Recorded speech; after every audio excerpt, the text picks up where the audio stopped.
তুলা রাশির জন্য এপ্রিল 2026 মোটামুটি মিশ্র কিন্তু উন্নতির মাস বলা যায়। কিছু জায়গায় ভালো সুযোগ, আবার কিছু জায়গায় সাবধানে চলতে হবে। এই মাসে অপরচুনিটি ও চ্যালেঞ্জ দুটোই থাকবে। নিজের ব্যালেন্স ধরে রাখতে পারলে লাভ হবে। কিছু পুরনো সমস্যা বা চাপ ধীরে ধীরে কমতে শুরু করবে। নতুন কাজ বা দায়িত্ব আসতে পারে।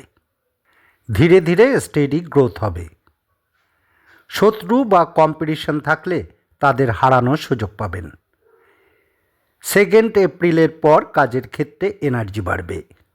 তাড়াহুড়ো না করে ধৈর্য ধরলে ভালো ফল পাবেন। অর্থভাগ্য মোটামুটি স্টেবল থাকবে। হঠাৎ কোথাও থেকে টাকা বা লাভ আসতে পারে, তবে লোন দেওয়া এড়িয়ে চলা ভালো। হিসেব করে চললে সঞ্চয় হবে। প্রেমের জন্য ভালো সময়। সিঙ্গেল হলে নতুন কারোর সাথে আলাপ হতে পারে। ম্যারেজ হলে একটু ইগো ক্রাশ হতে পারে, বিশেষ করে মাসের মাঝামাঝি। সম্পর্ক টিকিয়ে রাখতে ডিপ্লোমেসি খুব দরকার, এটাই আপনার শক্তি। প্রথম দিকে স্ট্রেস বা হেলথ ইস্যু থাকতে পারে। কাজের চাপ বেশি থাকলে ক্লান্তি আসবে। নিয়মিত ঘুম, খাবার ঠিক রাখুন।